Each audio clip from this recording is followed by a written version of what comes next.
We are back with our roundtable. Congressman Cleaver, I want to talk about the president's budget and the spending showdown here in Washington. We're actually not talking a great deal about the budget yet because there's this prospect of a government shutdown because Republicans and Democrats can't see eye to eye on spending for just the rest of this fiscal year. This is a statement that you put out about the president's budget, and I'll put it up on the screen. Rebuilding our economy, you wrote, on the backs of the most vulnerable Americans is something I simply cannot accept. I understand that now is the time for us as a nation to sacrifice in order to protect our children from a certain amount of debt. However, I'm struggling to understand how this budget helps us best achieve this critical goal. Cutting funding to programs that assist hardworking Americans, help families heat their homes, and expand access to graduate-level education seems to conflict with the notion of winning the future. We cannot win the future by leaving our most vulnerable behind. Do we have the balance wrong as we approach spending this year and look ahead to the president's budget? Absolutely. Let me preface my comment on that by just saying, disagreement does not equal disassociation or disaffection, and disagreement among friends is the insignia of a healthy relationship. We got to disagree with the president when we think that he's moving in a direction that's disturbing, but at the same time, I do think that real cuts need to be made. But let's keep in mind, I think we're dangerously cutting. Ben Bernanke has warned Congress in a hearing that cavernous cuts could hurt what is a rickety recovery.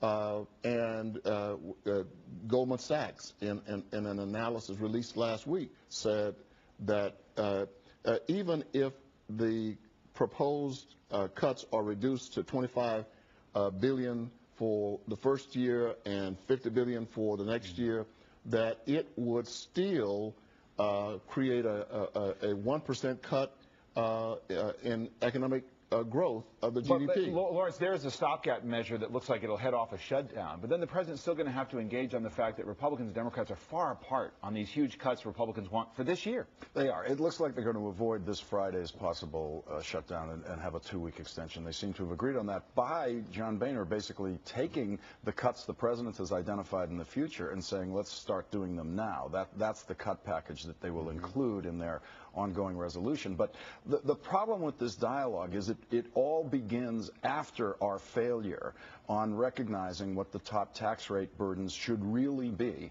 And keeping them down has created this much more serious deficit situation going forward.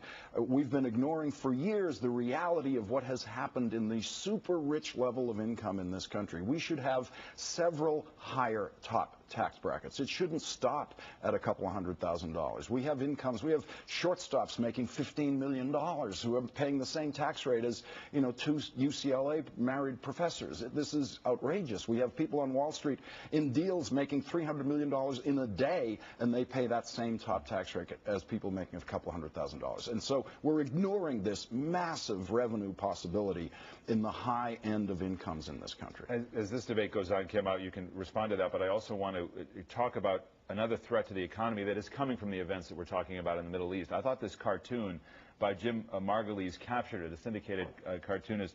The price of liberty, he says in the cartoon, is $5 a gallon. And we're talking about Libya, only 2% of the oil market, but very important, and it's the speculation that causes folks to pay more for gas here.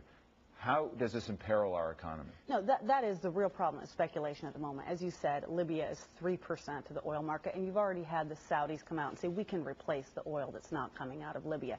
What you're seeing here is traders worried that this Arab revolt is going to spread to places like Saudi, and they are building in some of that worry into the price. That's why you've seen a spike. This acts as a tax on the economy. Every time I think we import 7.5, or we use 7.5 billion barrels of oil a year. Every time $10 a barrel price hike, that's a huge new tax on the economy.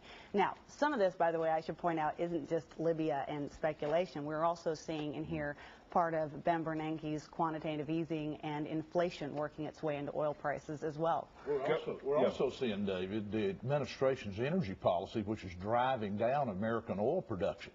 I mean, the shutting down of the Gulf of Mexico, taking lands in Alaska off, the issues that they are raising America's going to produce about 13% more domestic petroleum this year. Now, how is that in our interest at a time like this or at any other time? You talk about that in terms of energy policy. As someone who may run for president, and we'll talk more about politics after the break, as you look at the Middle East, what concerns you about U.S. posture toward that region? But look, I'm one of these guys who believes, as Senator Vandenberg used to say, that in politics, it should stop at the water's edge when it comes to foreign policy. I'm not going to be critical of the administration, but I do think on their domestic energy policy, it is greatly compounding this problem. We're blowing past $3 a gallon, on our way to $4 a gallon. Maybe Jim Margolis is right. $4 gasoline brought my state and a lot of places to their knees in 2008 before there ever was a meltdown on Wall Street. All right. Let me get another break in here. We'll come back, talk politics for 2012 and what Wisconsin's means for that and a couple of other topics when we come back with our roundtable right after this.